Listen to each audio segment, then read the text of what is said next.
Hi, my name's Garry. I practice Shotoru Karate Do. This series of videos will be on Uke, blocking or receiving. We're now going to look at the rising level block, Jodan Age Uke. Some of the main points we want to look at here at a basic level, the main things we want to look at here is bringing the arms in a cross-like fashion across the body here. So we bring them through. So we'll keep our hands closed. Bring the hands through in this motion. Shoulder down, elbow tucked in. We'll get to this other hand later. Comes through here. Now pretend you're not doing an uppercut. So as you bring it through, it's like an uppercut coming through. It goes up. And the last motion is for it to pivot around on the shoulder joint with the radial bone facing the opponent or what you're about to hit, attack or break. So it comes through and then you have this stabbing like motion on the end.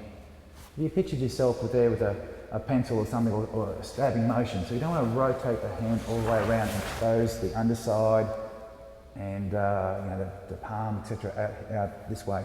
So keep it in. So again, coming through, cross, uppercut, rotate the shoulder, and a stabbing motion here, hitting with the radial bone. So just demonstrate that again one more time. Cross, there's the cross, uppercut coming through, rotation, and a motion here. You want to keep the fist about an open hand's distance from the nose at 45 degrees. Wrist in line with the nose. So you're covering your head. You want to make sure it's not too low, not this way where your face is exposed. So again, 45 degrees, one open hand's distance from the nose, and there we have a basic rising block. While we do all this, of course, we're going to be doing it in a simple basic stance.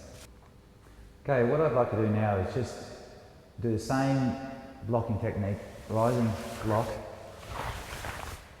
but I want to now add a little bit of another element, a bit more advanced look at this blocking or receiving technique. We have two hands here, two hands. We generally only see one hand doing anything, but both hands are doing something. So let's look at it if we open our hands up. So as we come through, we have a check coming through, and then we have our block coming through. So if a punch was coming at us and standing still without moving yet, I can check that attack, bring the hand through and receive it on the outside of the forearm. Again, check, block comes through, same as before, and receiving it on the outside of the forearm. So again, as the hands coming through in this cross-like motion, an uppercut coming through, and you finish the block with the rotation of your shoulder, elbow down, a 45-degree slant through on your arm here, so it's not horizontal to the floor, it's on a 45-degree angle. Shoulder down, elbow back, not out, not this way, nice and in, and you're hitting with the outside of the forearm.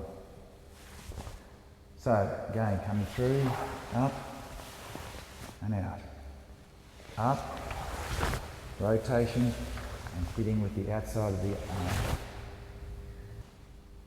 If we now put some body movement into this, so now we're going to move our body, which again brings this technique to life even more than what we were just doing. And remembering that we're not going to be doing our karate standing still. Eventually we are going to be doing a lot of movement with it. So we learn it in most basic form first, and then we start to look at the technique more in depth. So we do exactly the same movement, checking and blocking. So an attack comes in, I'm going to check across my body. So if I'm checking and pushing the technique this way, I want to move the opposite way. So the technique comes in, I check, and then I can apply the block. Again, the other way, check, and apply the block.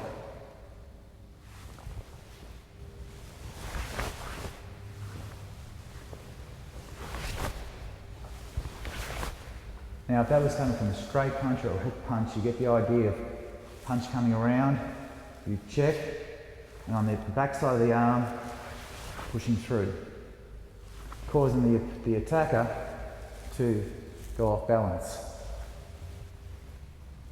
If you push in a little bit further, you'll definitely push them off balance.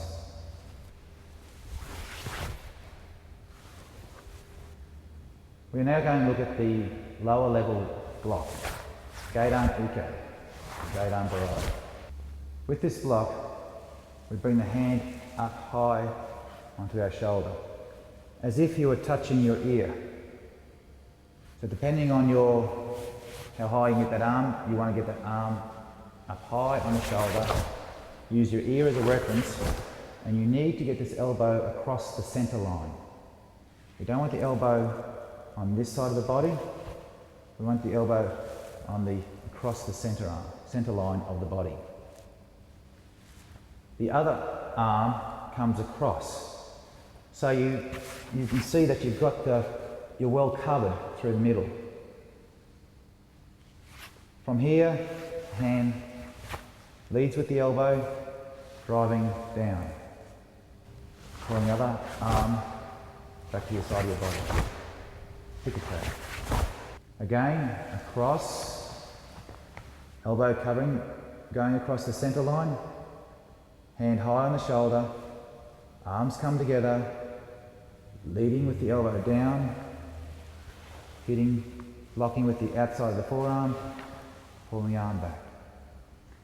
The distance should be, make sure that the hand is just to the outside of the body. We don't want the inside of the body. Make sure it goes just past the outside of your leg.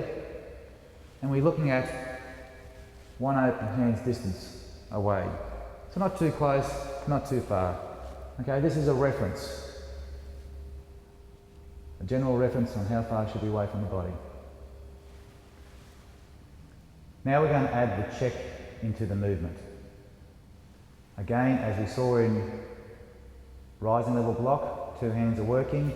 This time, one hand comes across to check, receive the attack, lower level punch or kick coming through, hands up high and reinforcing the check with a lower level block, hitting with the outside of the forearm.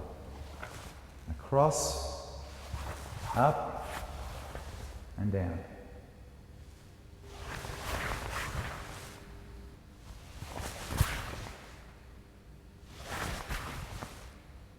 Okay, now we'll add some body movement to that. So again, checking and blocking, but now with some body movement. So as we step up to our left, the hand will come across to receive the technique. And we're not going to open up our stance too much, but we're just going to move across and in. And back. We step across and check and block. Across, check and block. Check, block. What we also need to try and do is make sure we have economy of movement between our hands. So the hand checking, this hand needs to be prepped, chambered, ready to go, and moving through and back. Check, this hand's chambered, block. Again, as we move to the side, we're checking, chambered, and hand comes through, blocking.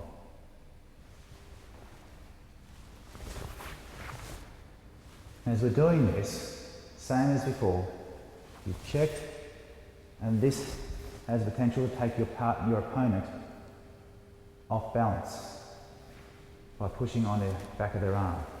So again, as that person's coming through, you're checking and hitting with your forearm high up here on the outside of their arm, causing them to go off balance as well. Hand comes through, you check and move out of the way, so body movement clears you offline, and then the hand comes through and can take that opponent off balance. With this one here as well, as you're moving, you check, you can also put your hand on the outside of their arm, so you end up with a hyperextension of the elbow as well.